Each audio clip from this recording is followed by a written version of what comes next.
อันนี้คือพื้นฐานการดำรงชีวิตของแต่ละครอบครัวมันก็มีท่านอุดมสมบูรณ์ออกมือเฮือนเยิ่งบ่ไกลบ่เฮือนชีเล็บนาเวของผู้หญิงอ๋อมังยังจะเอิญนี่คือจ้าคืออึบมังนงโมเมนกระห่อกระห่อ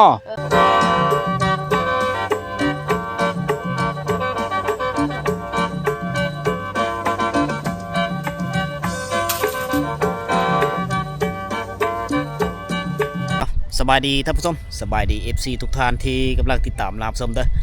เมื่อนี้ตอนนี้บ่าวสิหอมมาอยู่ที่บ้านปีโกะเมืองตะโอยแขวงสารวัตรทุกคนเนี่ยเดินทางมาแต่เมืองนองไปเลยมาแต่บ้านตุงโกงมาฮอนนี่ก็เป็นชุมชนคนตะโอยคือเก่าคือเดิมทุกคนบ้านปีโกะเป็นบ้านหนึ่งที่ติดแปะกับสายทางไปเมืองสมุยแหละนะบ่าวสิหอมก็ที่ตามติดวิถีชีวิตของพี่น้องชาวลาวในชนบทโดยเฉพาะคือบรรดาชนเผ่าที่ตั้งถิ่นฐานภูมิลำเนากระแจกกระจายอยู่ตามเขตผู้ดอยของเมืองโดยแขวงสารวัตรเฮานะดินแดนลาวใต้วิถีลาวใต้ทุกคนสาวานหนึ่งไปถือซิมน่าจะไปขุดจิล้อขุดเขตอะไรยำก็จ้อยจ้าไปหาเพลอไปหากระปูไปขุดกระปูโอ้ไปยุ่นทงหน้าเพลอเนาะพอได้กินเนาะขุดกระปูเนาะอ๋อไปไปได้ขุดกระปูเพิ่นว่ะย้อยอะไรยังเฮิร์นปฐมประธานเฮิร์นหมูห่านดั้งเดิมยังร้ายแถวนี้เด็กฟ้าไม่เตาะเคาะไม่ลืมแต่ว่าเฮิร์นแปนมุงสังกะสีนี่ก็หลายหลังแล้วค่อนข้างที่ว่ามีอยู่มีกินอันนี้เขาเจ้าก็ย้ายไปอยู่บ่อนไม้แล้วเหลือเพียงแต่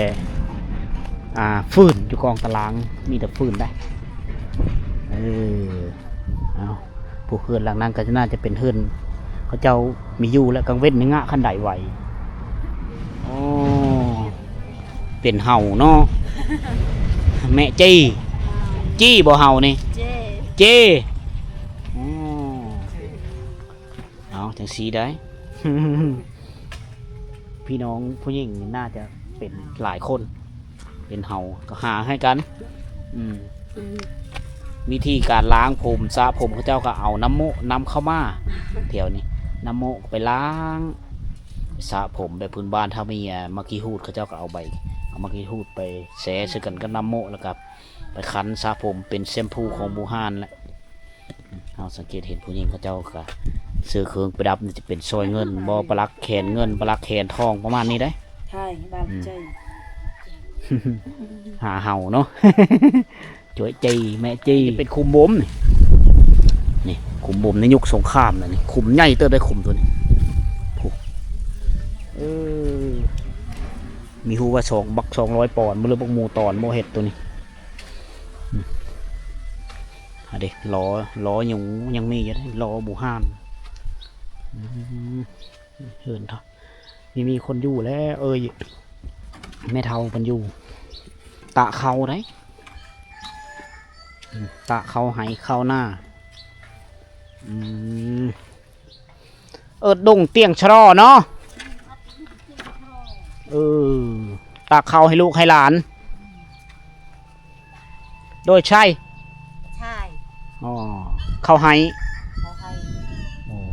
อันนี้คือนาเวของผู้เฒ่าแล้วอยู่เฮือนล่ะที่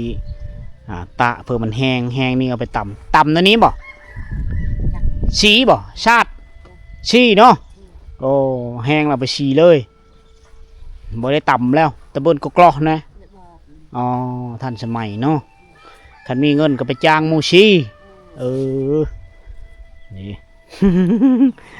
พูดเฮินเพิ่นยังโบราณอยู่เฮินเพิ่นหมูยาได้ฟ้าหลายปีแล้วเอาสังกะสีตาบเอาอันนี้คือพื้นฐานการดำรงชีวิตของแต่ละครอบครัวมันก็มีท่านอุดมสมบูรณ์กำลังทรัพย์ยังมีหลายมีท่านและพอเพียงพอกับการปลูกสร้างเฮือนหอหลังใหม่ก็จะเป็นต้องได้อยู่ไปแบบนี้ก่อนยามฟ้าลมฝนตกบ่เริ่มมันโหเขาจะต้องได้ตาบเอาแพรยางไปซ่อนไปเอาสังกะสีไปเน็บเสื้อพอได้อยู่พอได้ซนทุกคนจังสีได้วิถีชีวิตชาวลาวในชนบทโดยเฉพาะภาคใต้นี่ยังมีท่านอุดมสมบูรณ์หลายนะยังขาดเขินอยู่แต่ว่า แต่หลังคาเฮือนก็มีห้องน้ำก็หลายหลังคาแล้วก็หลายหลังคาก็มีโซมท้ายก็มีอีกตามทุกคนนะอีกตามเงินค่ำนะเริ่มมีเงินแล้วก็จำเป็นได้เฮ็ดห้องน้ำก็เฮ็ดพอแล้วเฮ็ดพอได้ท่ายเชื่อก็โอเคละนี่อยู่นี่จะมี3ห้องน้ำ3หลังเลยดังเล่นกันบ้านปีโก้ใหญ่เลยพวกเข้าไปเนื้อบ้านกับกว้างขวางดีเป็นบ้านที่มีไฟฟ้าแล้วนำสายกระแสไฟฟ้าเรียบร้อยเพื่อนก่อก็หลายหลังเลยทุกคนเลยโอ้มักเพชรเตี้ยว ดินเตี้ยว เก็บมักเพชรปลูกเองได้นี่เนาะนี่อันนี้แนวอยู่แนวกินนะเขาจะดูมันบ่ได้ซื้อไม่ได้ลงตลาด แม่จุดนั่นไงสัมผัสแม่จุดพัดสัมผัสตัวสดี อาไก่บ่เก อาไก่ อาไก่เนาะอาไก่นี่คือลูกเตียวนี่คือมักเพชรเขาจะปลูกตามโหไฮไปหน้าปลูกตามไฮ แม่จุดไม่แปลก นี่ ลูกสาวลูกชายเถอะโอ้เหินหลังใหญ่ได้เหินพระเจ้าก็ได้หลังใหญ่หลายหลังแล้วพุ่นอาไก่แง่บาราเนี่ยบาลำเนี่ย คือบันแน่ไก่คือ เกี่ยไก่โยลูกมู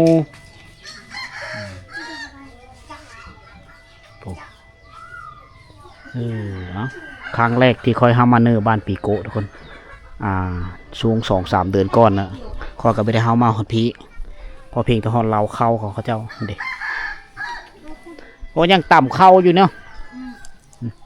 บางคืนก็ได้ต่ำชะลอโคกสะยังมีผู้บางคนก็ไม่มีทาแห้งไม่มีหงสีมีเงินจ้างเขาเฮ็ดก็ต้องได้ต่ำเอาทุกคนเนี่ยหลักๆก็เป็นลูกไผ่แหละนี่ไม้เขาเจ้าก็เต็มกองตารางเฮือนอยู่ตัวนี้จะเป็นห้องสีเขาเนี่ยเมื่อเรือไฟฟ้าดับเขาเจ้าตอนนั้นเนี่ยสูตรปุ๊บมั่งไม้กินมะเขาเจ้าหลายพูดมันจะยาวไปฮอดพูดเด้อบ้านปีโกะนี่ฟัดเข้าแล้วนี่ก็ได้ฟัดเข้าแล้ว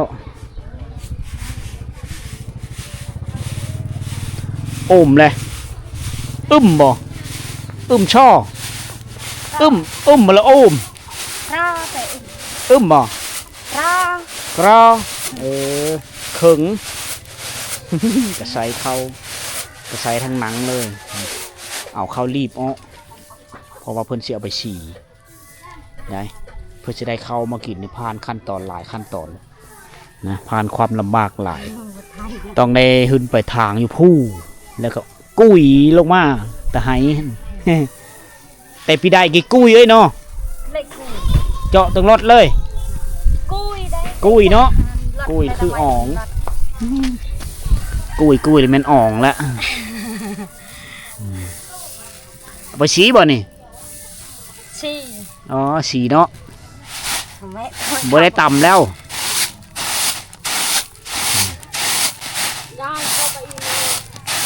สีเล็ดนาเวของผู้หญิงตามเขาไปหมู่บ้านชนบทต่างๆนี่เขาจะไม่ได้สังเกตเห็นผู้ชายฟาดเข้าให้เขาเจ้า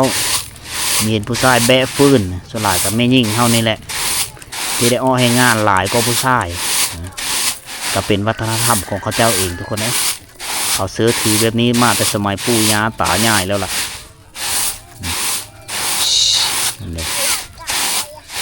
บ้านช่อนเราบจากภาษาเฮาแล้วตรังปนายเฮ้ยเนาะบจากภาษาเนาะภาษาตะโอยเฮากะค่อยกับมีได้เว้าได้มีหลายไปเลยได้บางคำบางเลยยาวประหดพูนนะอยู่เทิงผู้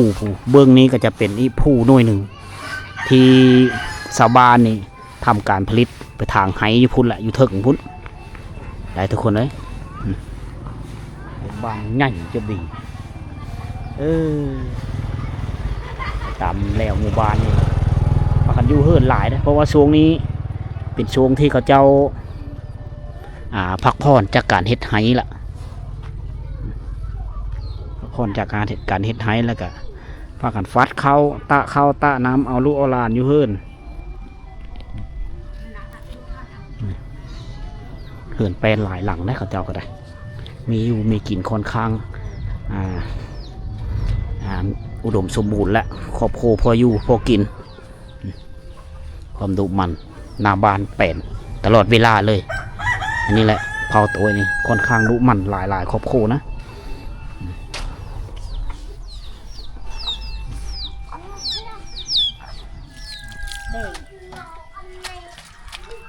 ก็จะยังใส่น้ำโยกน้ำบาดาลอยู่เอากระตุกมาตักแล้วก็อ่องใส่กระผ้ามือคือเก้าทุกคนเลยนี่คือวิถีชีวิตดั้งเดิมงามลี้เถานะกุยเด้อ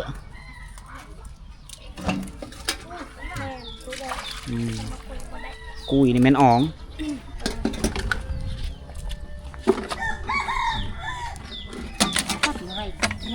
โอ้โหนักเอ้ยนี่นักบ่ธรรมดาเนาะเอาอ่องทำอ่องได้ไอ้นี่หม้อต้มเหล้าบ่เดอะนี่คือน้ำเฮ็ดอีลาเฮ็ด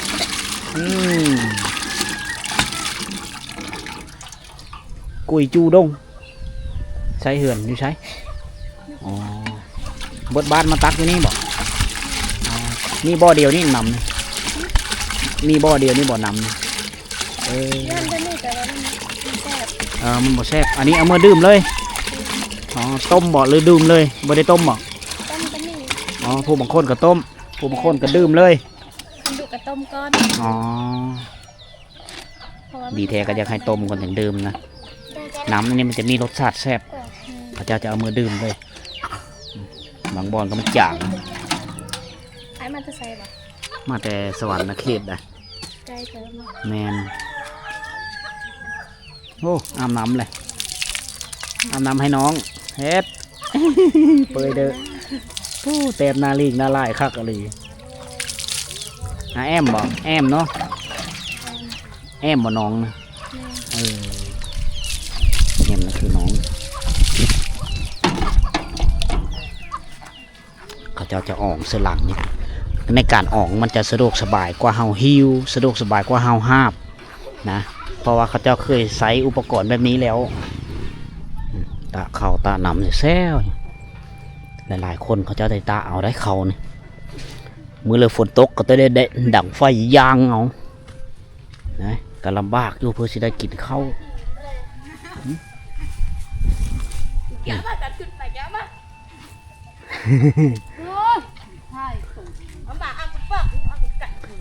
โอ้กุยอุ้ยเลยกุยอุ้ยจูแต่สไลด์เลยเนาะเบิ่งดูผู้ออกฟืนเต็มมีแต่โดนใหญ่ๆทั้งหมดเลยฟืนออกมาแต่หายบ่กุยแต่ปีได้บ่เนาะออกมาแต่หายลูกประพายที่เขาส่วนหลายเขาเจ้าออกมาแต่หายเพื่อละไก่แม่เพื่อกระตักอันตะเข้าแล้วก็เก็บเมน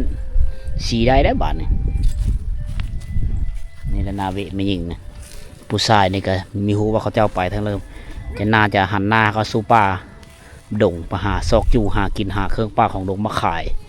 เพื่อสร้างรายรับเพื่อหาเงินเลี้ยงจุนเจือครอบครัวทุกคนเลยผู้หญิงก็จะยู่เฮิร์นเขาเจ้าก็เฮ็ดไปตามนี่ละเฮ็ดตามหน้าเวกิจกรรมประจำวันแต่ละมือไปนี่แหละพูดเบิ่งกบเทาอ่องอ้อยกุยเต้าบ่จูมาแต่ไห้บ่จูเต็มไปได้มาแต่สวนโอ้อ่องเต็มแห้งเลยเอาโปะได้ตังได้นักอ่องมือเฮือนเยิ่งบ่ไก่บ่เฮือนแต่สีได้น้องเผาตะโอยเสื้อที่เพิ่นนุ่งนี่เป็นเสื้อเจอบ่ได้กินอีเมเอามาเลยเสื้อที่เพิ่นนุ่งเป็นเสื้อเอกลักษณ์ของชนเผ่าเพิ่นเองนะเป็นเสื้อของเผ่าตะโอยเฮาสิ้นเพิ่นก็เป็นสิ้นของเขาเจ้าเองหองกับผ้า อ่องอาแต่อาจอยเนาะกูอย่าจอยกูอย่าจอยเหมือนได้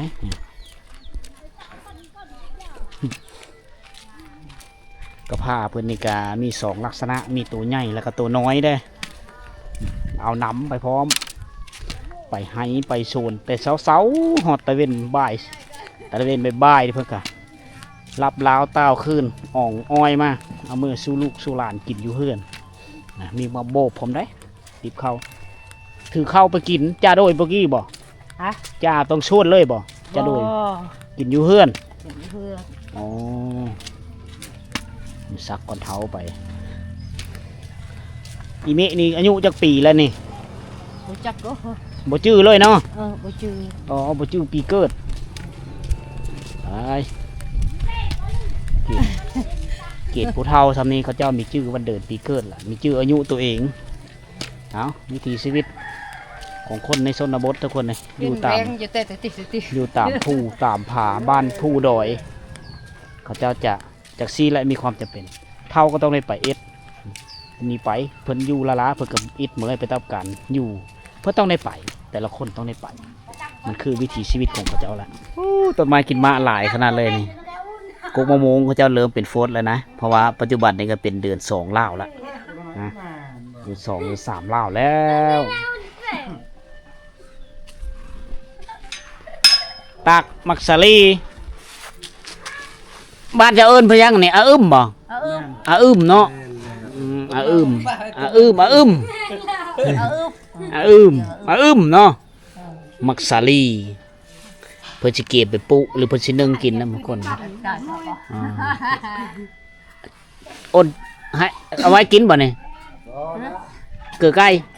เอาไว้ปุโอ้เป็นแนวพันธุ์มันเนาะแนวพันธุ์ใช้ปุกใส่ไห้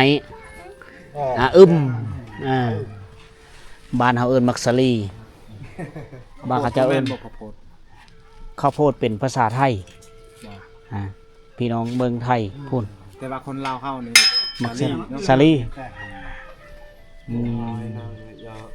พี่น้องชาวไทยเอิ้นข้าวโพดเฮาแล้วสอนหน้าบ้านเขาเจ้าคอยเสือสะอาดทุกหลังคาเฮือนเลยนะบรรยากาศยามแรงวันนี้เวลาตอนนี้14 นาฬิกาทุกคนเลยเป็นบ่าย2 โมงแรงตามเวลาท้องถิ่นบ้านเฮาพี่น้องสาวบ้านปีโกะเฮาก็ไม่ได้อยู่ละลาเด้วัดเข้าเฮือนหลังคานั่นก็สีเข้าโดยผู้หญิงสีเองเลยอันนี้ก็เอาเข้ามาตะเขาเจ้าจะออกซื้อกระพานไหนนาเวลักๆของผู้หญิงช่อแล้วหรือเนาะนั่นแม่นฟัดนะนั่นแม่นฟัดเข้า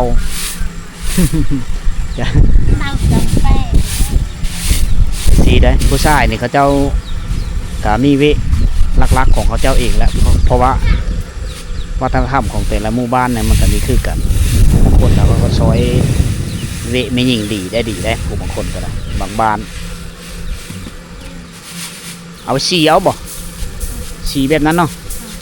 บ่ได้ต่ำแล้วสีเอาสบายเนาะในมือก้อนรีรอแล้วเขาเจ้าสีนี่คลับอันนี้ปดต้อยไปแล้วฮีดเก่าคลองเดิมเอาสีแล้วแต่ว่ายังเป็นไม่ยิ่งอยู่ได้สีก็ได้นะยังเป็นไม่ยิ่งอยู่ผู้ชายเนี่ยก็มีได้สีได้เขาจะแบ่งว่าอันนี้เป็นเวไม่ยิ่งประมาณนี้เสีย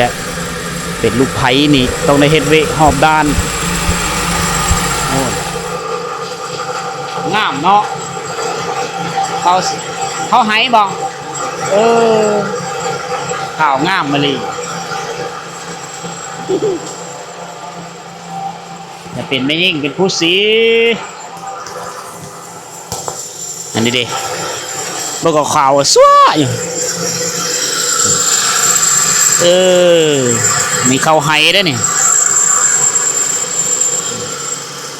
หลังจากสีมะตาแห้งแล้ว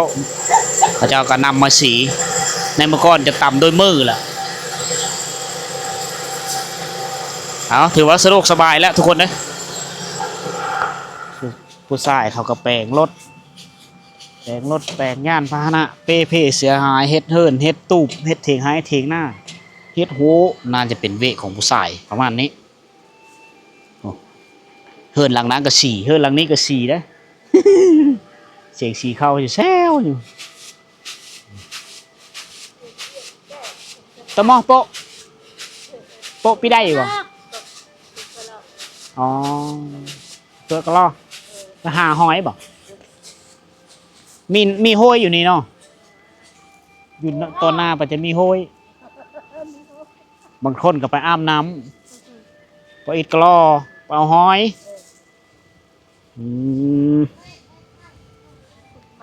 คุดมันพร้อมโอ้บริอยู่เนาะตะบนพูนพระอ้อมเด้อเยิ่งบ่เด้อนี่เยิ่งเนาะโอ้โฮมเด้อพูนเด้อต้อมเด้อปืดเด้อปืดเด้อปืดเด้อละมั่งเช่ละมั่งเช่ละมั่งไปอมเด้อเลยแม่นไปอาบน้ำอยู่เซละมั่งไปอาบน้ำแต่สีได้เวลาตอนแรงๆตะเวนบ่ายๆลงนี้หลังจากเอาหลานแล้วเราไปได้บ่เนี่ยเอาสิ้นไปเอาอยู่ดีมีแห้งเห็นบอกแข็งแห้งไหมผู้เฒ่าแถวนี้นะนี่ผู้เฒ่าผู้เฒ่าแข็งแห้งไหมนั่นแหละเละมันหอมเบิร์นหอมเนอะมัดเบิร์นหอมเนอะมัดได้บันหอมมัดจะโชดเท่าแหละโชดเอ้ยแม่เพิ่นว่าตาหูตาหูไม่ได้ยินแล้วตาก็ไม่ได้เห็นหงแล้วเท่าแล้วแต่ว่าไปมาไปอาบน้ำอยู่ซิได้อยู่โอ้ยจะหน่อยป้าเลย มาแต่อาบน้ำแล้วนี่ป้าจะชักเคิงอยู่เซ่ละมั่งพวกกุ้ยเพื่อนนี่บัดบ่มาแต่สวนชิเลออ๋อมั่งยังจะเอิญนี่กุยจ้าคืออึบมักนงโมเมนกระห่อมักบวบเฮาเอิญมักบวบหลายเนาะเนาะมักบวบเอามาแต่ศูนย์เพิ่นบ่ได้จังซี่แหละวิถีชีวิตยามแรงทุกคนนะลงศูนย์มาก็ออกมาเลยจะมีมาแป๊บได้แล้วก็มีมักบวบได้เพิ่นเอามาแป้งอยู่โคกินสู้ครบโคกินละพระเจ้าจะไปอาบน้ำอยู่เซละมัง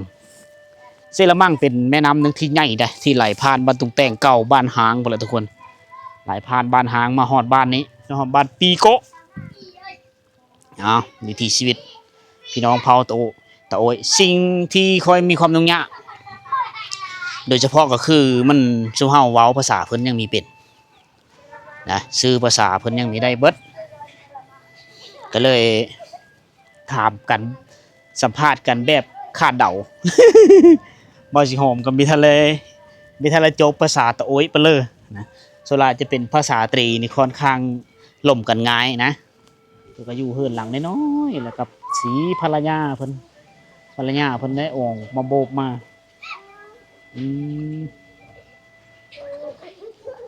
เฮือนน้อยก็เฮือนแป้นพี่เฮือนน้อยๆนี่จะเป็นเฮือนแตงอยู่โคกินเฮือนโคเฮาเอิ้นว่าเฮือนไฟมันกุ้ยได้เนาะพออมเด้อบ่นี่อมเด้อตัวเบิ่งกว่าน้อยๆนี่อ่องก็ผ่านกุ้ยเด้ออ่องน้ำลูกสาวย่างน้ำหลังนะนาวิผู้ชายเพิ่นว่าขึ้นภูเข้าป่าหาเครื่องป่าของดงมาขายหาเงินสู้ครอบครัวเลี้ยงครอบครัวจะเป็นหน้าที่ของผู้ชายเวะเงินเวะคำเวะแก้วกินดองออกวันเวะงานจำผีฮีดคองประเพณีต่างๆจะเป็นหน้าที่ของผู้ชายและเป็นผู้นางฮีดนางคองแล้วการสีเข้าบ่ตะเข้าตาน้ จะเป็นเอ้ยน้องยิงเฮาเป็นผู้รับผิดชอบทุกคนเด้เอาไข่แต่มีโฮงสีแล้วนั่นเมื่อก่อนต่ำโดยมือกับเมยเอาไปแต่ละหมู่บ้านนี่ก็ยังได้เห็นได้บางบ้านยังได้ต่ำอยู่ได้อันนี้คือหมู่บ้านปีโกะเมืองตะโอ้ยแขวงสารวันทุกคนเลยก็เป็นหมู่บ้านของสมเภาตะโอ้ยเฮาก็เป็นบ้านที่กว้างใหญ่เป็นบ้านที่หลายหลังคาขึ้นโดยเฉพาะระดับ100ทุกคนเลยเฮามานะในบรรยากาศยามบ่าย2บ่าย3โมงทุกคนก่อนมันสิหอมสิเดินทางเข้าสู่ดินแดนเมืองสมุยกะพาเลาะเขตเมืองตะโอ้ยทุกคนเฮิกแล้วไม่ได้มาดินแดนลาวใต้แห่งนี้นะมาเห็นแล้วเฮาก็ได้เห็นวิถีชีวิตเฮือนซ่านบ้านซองบ้านนี้มีไฟฟ้าสายมีสัญญาณอินเทอร์เน็ตนะแล้วก็มีแม่น้ำเซละมั่งไหลผ่านกลางหมู่บ้านโดยเฉพาะก็คือเป็นสายเลือดเฮอพ่อแม่พี่น้องเฮาได้หาอยู่หากินตามลำน้ำเซและหาหอยหาปูหาปลานะแล้วก็ปุพักเรียบตามตะฝั่งเซทุกคนผู้บางคนก็ได้ตันเอาแล้วน้ำแล้วก็มาเฮาสู่ทงหน้าก็เฮ็ดเธอได้ชาวบ้านก็ได้เฮ็ดนาอีกจำนวนหนึ่งเซละมั่งที่ไหลมาตะปูไหลมาแต่พิชังบุต้นกำเนิดมันก็อยู่แต่บ้านพิชังบ้านอดื้อนะบ้านอดื้อนี่ปัจจุบันเขาเจ้าก็ย้ายเอามาอยู่แคมทางแล้วเหลือแต่บ้านตุกแต่งเก่าที่เป็นบ้านหางที่หลายๆเดือนแล้วละบ่สิหอมไปกับบ่ตุกไปกับบ่ขี้โตยนะไปนอนอยู่บ้านหางเอาอันนั้นคือสายนำเซละมั่งที่เป็นสายเลือดของพี่น้องบ้านปีโก้เฮาคือกันนะเอาสำหรับวิดีโอนี้ก็มีเพื่อหลายหวังว่าจะมอบความสุขกับทุกคนทางบ้านถ้าเพื่อนมีเห็นวิธีการชีวิตการดำรงชีวิตของพี่น้องเฮาชนเผ่าตะโอ้ยเฮาแต่ละหมู่บ้านแต่ละเมืองของแขวงสารวันนี่ครับสามารถเข้ามาติดตามรับชมรายการของบ่าวสิหอมได้นะเอาเดินทางต่อก่อนบานนี้ทุกคนครบมุกครบเจอทุกคนที่ได้เข้ามาติดตามรับชมพบกันใหม่ในวิดีโอต่อไปเด้อ